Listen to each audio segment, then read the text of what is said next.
ನಮಸ್ತೆ. ಕಳೆದ 2 ವಾರದಲ್ಲಿ ನಾವು ಸಾಕಷ್ಟು ರೋಡ್ ಆಕ್ಸಿಡೆಂಟ್ಗಳ ಬಗ್ಗೆ ಸುದ್ದಿನ ಕೇಳಿದೀವಿ, ನೋಡಿದೀವಿ.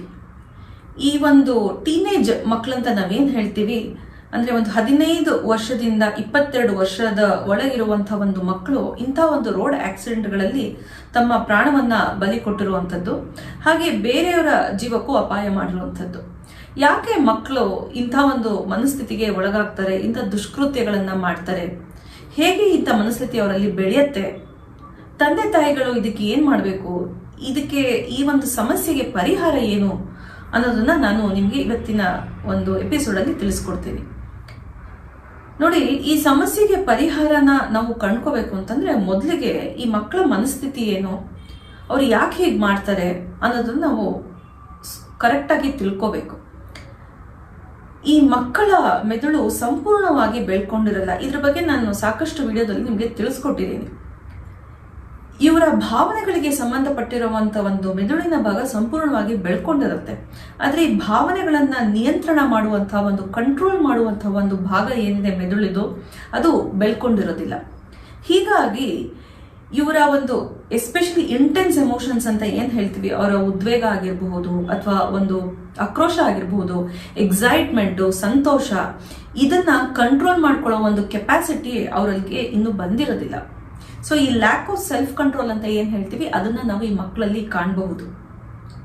ಇದನ್ನ ತಂದೆ ತಾಯಿಗಳು ಅರ್ಥ ಮಾಡ್ಕೊಂಡ್ರೆ ಆ ಮಕ್ಕಳ ಕೈಯಲ್ಲಿ ಕೀ ಕೊಡೋಕ್ಕಿಂತ ಮುಂಚೆ ಒಂದು 2 ವೀಲರ್ ಆಗಿರ್ಬೋದು, 4 ವೀಲರ್ ಆಗಿರ್ಬೋದು, ನನ್ನ ಮಕ್ಕಳು ಅಥವಾ ನನ್ನ ಮಗಳು ಏನಾದ್ರು ತೊಂದರೆಗೆ ಸಿಕ್ಕಾಕೋಬಹುದಾ ಅಥವಾ ಬೇರೆಯವ್ರಿಗೆ ಏನಾದ್ರು ತೊಂದರೆ ಮಾಡ್ಬೋದಾ, ಇವ್ರ ಲಿಮಿಟೇಷನ್ಸ್ ಏನು, ಇವ್ರ ಟೆಂಪ್ಟೇಷನ್ಸ್ ಏನು, ಇವ್ರ ಟೆಂಡೆನ್ಸೀಸ್ ಏನು, ಏನ್ ಆಗಬಹುದು ಅನ್ನೋದನ್ನ ಕಲ್ಪನೆ ಮಾಡಿ ನಂತರ ಆ ಕೀನ ನಿಮ್ಮ ಮಕ್ಕಳಿಗೆ ಕೊಡುವಂಥದ್ದು. ಹೀಗೆ ಮಾಡಿದಾಗ ಇಂಥ ಒಂದು ಅಪಾಯನ ಆದಷ್ಟು ತಪ್ಪಿಸ್ಬೋದು. ಮತ್ತೆ ಎರಡನೇ ವಿಷಯ ನೀವೇನು ಅರ್ಥ ಮಾಡ್ಕೋಬೇಕು ಅಂತಂದ್ರೆ, ಈ ಒಂದು ಮಕ್ಕಳಿಗೆ, ಈ ವಯಸ್ಸಲ್ಲಿರುವಂತ ಒಂದು ಮಕ್ಕಳಿಗೆ ತುಂಬಾ ಹೈ ವೋಲ್ಟೇಜ್ ಎನರ್ಜಿ ಇರುತ್ತೆ. ಸೊ ಈ ಎನರ್ಜಿನ ನಾವು ಒಂದು ನ್ಯೂಕ್ಲಿಯರ್ ಎನರ್ಜಿಗೆ ಅಥವಾ ಒಂದು ವಾಲ್ಕೆನೋಗೆ ಕಂಪೇರ್ ಮಾಡಬಹುದು. ಆ ನ್ಯೂಕ್ಲಿಯರ್ ಎನರ್ಜಿನ ನಾವು ಒಂದು ಒಳ್ಳೆ ಕೆಲಸಕ್ಕೆ ಉಪಯೋಗ ಮಾಡ್ಕೊಂಡ್ರೆ ಅದು ಒಳ್ಳೆ ರಿಸಲ್ಟ್ಸ್ ಅನ್ನ ನಮಗೆ ಕೊಡುತ್ತೆ.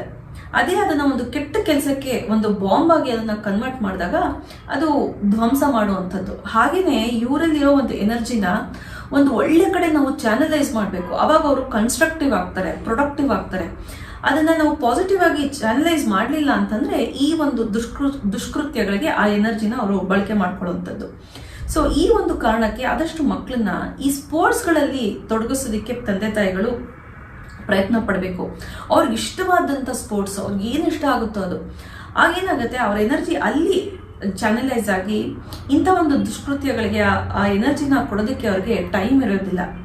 ಇದನ್ನ ನೆನಪಲ್ಲಿ ಇಟ್ಕೊಂಡು ಆದಷ್ಟು ತಂದೆ ತಾಯಿಗಳು ಇಂಥ ಒಂದು ಸ್ಪೋರ್ಟ್ಸ್ಗಾಗ್ಲಿ ಅಥವಾ ಒಂದು ಸೊಸೈಟಿಗೆ ಹೆಲ್ಪ್ ಆಗೋ ಒಂದು ಕಾಸಸ್ಗಳಿಗಾಗ್ಲಿ, ಒಂದು ಆಕ್ಟಿವಿಟೀಸ್ ಅಲ್ಲಾಗ್ಲಿ ಮಕ್ಕಳನ್ನ ಇನ್ವಾಲ್ವ್ ಮಾಡ್ಕೋಬೇಕು.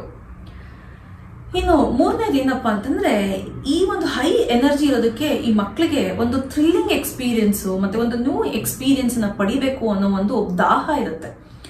ಸೊ ನನಗೆ ಒಂದು ಥ್ರಿಲ್ಲಿಂಗ್ ಎಕ್ಸ್ಪೀರಿಯನ್ಸ್ ಬೇಕು, ನನಗೆ ಒಂದು ಹೊಸ ಅನುಭವ ಬೇಕು ಅನ್ನೋ ಒಂದು ಪ್ರಯತ್ನದಲ್ಲಿ ಈ ಮಕ್ಕಳು ಇರ್ತಾರೆ. ಇದನ್ನ ತಂದೆ ತಾಯಿಗಳು ಅರ್ಥ ಮಾಡ್ಕೊಂಡು ಮಕ್ಕಳನ್ನ ಯಾವ ರೀತಿನಲ್ಲಿ ಬೆಳೆಸ್ಬೇಕು ಅಂತಂದ್ರೆ, ಸದಾ ಮಕ್ಕಳಿಗೆ ಹೇಳ್ತಾ ಇರ್ಬೇಕು, ನೋಡು, ನಿಂಗೆ ಥ್ರಿಲ್ಲಿಂಗ್ ಎಕ್ಸ್ಪೀರಿಯನ್ಸ್ ಬೇಕಾ, ಅದನ್ನ ಪಡಿ. ಒಂದು ನ್ಯೂ ಎಕ್ಸ್ಪೀರಿಯನ್ಸ್ ಬೇಕಾ, ಅದನ್ನು ನೀನು ಅನುಭವಿಸು. ಆದ್ರೆ ಆ ಒಂದು ಥ್ರಿಲ್ಲಿಂಗ್ ಎಕ್ಸ್ಪೀರಿಯನ್ಸ್ ಆಗ್ಲಿ ಅಥವಾ ಒಂದು ನ್ಯೂ ಎಕ್ಸ್ಪೀರಿಯನ್ಸ್ ಆಗ್ಲಿ, ಅದನ್ನ ಪಡೆದ್ರೆ ನಿನಗೆ ಒಂದು ಸಂತೋಷ ಸಿಗುತ್ತೆ, ಒಂದು ತೃಪ್ತಿ ಸಿಗುತ್ತೆ, ಒಂದು ಹೆಮ್ಮೆ ಆಗತ್ತೆ. ಆ ಒಂದು ಸಂತೋಷ, ಆ ಒಂದು ತೃಪ್ತಿ, ಹೆಮ್ಮೆ ಪಡೆಯೋದಕ್ಕೋಸ್ಕರ ನಿನ್ನ ಜೀವಕ್ಕೆ ನೀನು ಯಾವತ್ತೂ ಅಪಾಯ ಮಾಡ್ಕೋಬಾರ್ದು ಅಥವಾ ಬೇರೆಯವ್ರ ಜೀವಕ್ಕೆ ನೀನು ಅಪಾಯವನ್ನ ಮಾಡಬಾರ್ದು ಅಂತ ಹೇಳಿ ಮಕ್ಕಳನ್ನ ನೀವು ಬೆಳೆಸ್ಬೇಕು. ಆಗ ಮಕ್ಕಳಿಗೆ ಇದು ಒಂದು ರಿಮೈಂಡರ್ ಆಗಿ ವರ್ಕ್ ಆಗುತ್ತೆ, ಒಂದು ವಾರ್ನಿಂಗ್ ಆಗಿ ವರ್ಕ್ ಆಗುತ್ತೆ.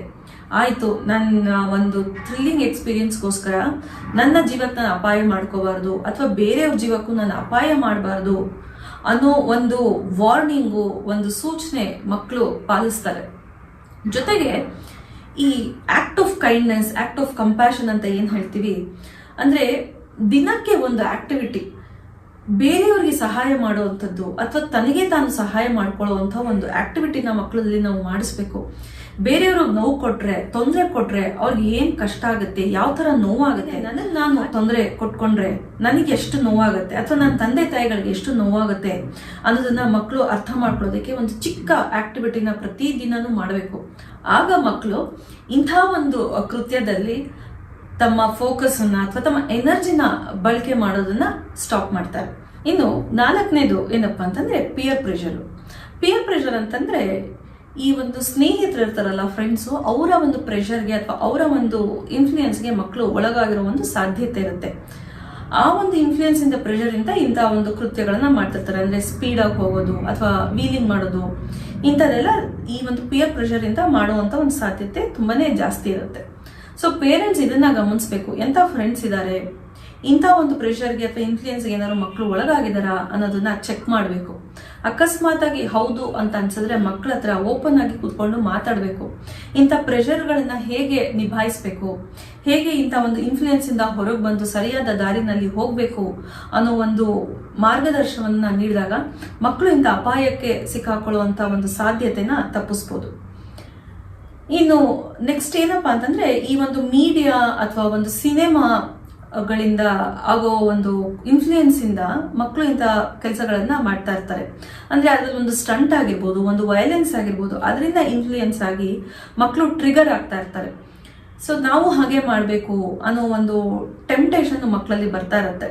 ಸೊ ಇದರಿಂದ ಮಕ್ಕಳನ್ನ ಕಂಪ್ಲೀಟ್ ಆಗಿ ನಾವು ರಿಸ್ಟ್ರಿಕ್ಟ್ ಮಾಡೋಕ್ಕಾಗಲ್ಲ, ನೋಡ್ಲೇಬೇಡ ಅಂತ ಹೇಳೋದಕ್ಕಾಗೋದಿಲ್ಲ.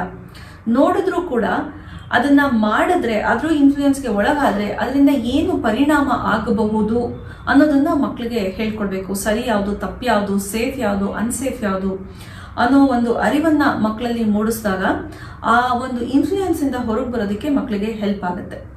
ಇನ್ನು ಕೊನೆಯದಾಗಿ parents are the role models. ಅಂದ್ರೆ ತಂದೆ ತಾಯಿಗಳು ಏನ್ ಮಾಡ್ತಾರೋ ಮಕ್ಕಳು ಅದೇ ಮಾಡುವ ಸಾಧ್ಯತೆ ಯಾವತ್ತೂ ಹೆಚ್ಚಾಗಿರುತ್ತೆ. ಸೊ ತಂದೆ ತಾಯಿಗಳು ಮಕ್ಕಳನ್ನ ಕೂಡಿಸ್ಕೊಂಡು ಬೈಕ್ ರೈಡ್ ಮಾಡ್ಬೇಕಾದ್ರೆ, ಇಲ್ಲ ಕಾರನ್ನ ಡ್ರೈವ್ ಮಾಡ್ಬೇಕಾದ್ರೆ ಈ ಒಂದು ಸೇಫ್ಟಿ ಮತ್ತೆ ಸ್ಪೀಡ್ ಬಗ್ಗೆ ಮತ್ತೆ ರೂಲ್ಸ್ ಅಂಡ್ ರೆಗ್ಯುಲೇಷನ್ಸ್ ಬಗ್ಗೆ ಮಾತಾಡಬೇಕು.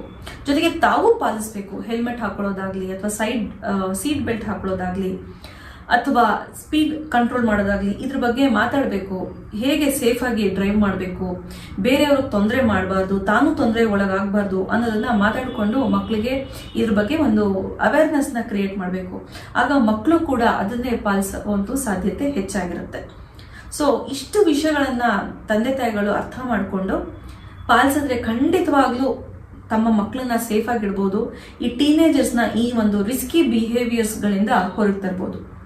ಜೊತೆಗೆ ಈ ಒಂದು ಮಾತನ್ನ ಮಕ್ಕಳಿಗೆ ನೀವು ಪದೇ ಪದೇ ಹೇಳ್ತಾ ಇರಬೇಕು. ಅಂದ್ರೆ ಅವ್ರು ದೊಡ್ಡವರಾದ್ಮೇಲೆ ಅಲ್ಲ, ಅವ್ರು ಚಿಕ್ಕವರಿದ್ದಾಗಿಂದ ಬೆಳೀತಾ ಇರೋಗಿಂದಾನೇ ಈ ಮಾತನ್ನ ಯಾವತ್ತೂ ಹೇಳಿ. ಏನಂದ್ರೆ ಮಕ್ಕಳು ಏನೇ ಒಂದು ನಿರ್ಧಾರ ತಗೊಂಡ್ರು, ಏನೇ ಒಂದು ಆಕ್ಷನ್ಸ್ ಮಾಡಿದ್ರು ಅದಕ್ಕೊಂದು ಕಾನ್ಸಿಕ್ವೆನ್ಸ್ ಇರುತ್ತೆ, ಒಂದು ಪರಿಣಾಮ ಇರುತ್ತೆ. ಆಗ ಅವರು ಆ ಒಂದು ನಿರ್ಧಾರವನ್ನಾಗ್ಲಿ ಆ ಒಂದು ಆಕ್ಷನ್ ಆಗ್ಲಿ ರಿಗ್ರೆಟ್ ಮಾಡಬಾರ್ದು. ಅಯ್ಯೋ ನಾನು ಹಿಂಗೆ ಮಾಡ್ಬಿಟ್ನಲ್ಲ, ನಾನು ಮಾಡಬಾರ್ದಿತ್ತು ಅನ್ನೋ ಒಂದು ಪಶ್ಚಾತ್ತಾಪ ಪಡಬಾರ್ದು ಅವರು. ಹಾಗೆ ಒಂದು ಒಳ್ಳೆಯ ನಿರ್ಧಾರವನ್ನ, ಒಂದು ಒಳ್ಳೆಯ ಆಕ್ಷನ್ ಅನ್ನ ಅವರು ಮಾಡಬೇಕು ಅಂತ ನೀವು ಯಾವಾಗ್ಲೂ ಅವ್ರಿಗೆ ಒಂದು ಕಿವಿ ಮಾತನ್ನ ಹೇಳ್ತಾ ಇರಬೇಕು. ಆಗ ಇಂಥ ಒಂದು ಸಂದರ್ಭ ಬಂದಾಗ ಈ ಒಂದು ಮಾತು ಅವ್ರಿಗೆ ಒಂದು ರಿಮೈಂಡರ್ ಆಗುತ್ತೆ, ಒಂದು ಅಲರ್ಟ್ ಆಗಿ ಅವ್ರಿಗೆ ಹೆಲ್ಪ್ ಆಗುತ್ತೆ. ಸೊ ಅಪಾಯಗಳನ್ನ ನಾವು ತಪ್ಪಿಸೋ ಒಂದು ಸಾಧ್ಯತೆ ಹೆಚ್ಚಿರುತ್ತೆ ಅಂತ ಹೇಳ್ತಾ ಇವತ್ತಿನ ಈ ಸಂಚಿಕೆಯನ್ನ ಮುಗಿಸ್ತಾ ಇದ್ದೀನಿ. Take care of yourself and take care of your children. Thank you.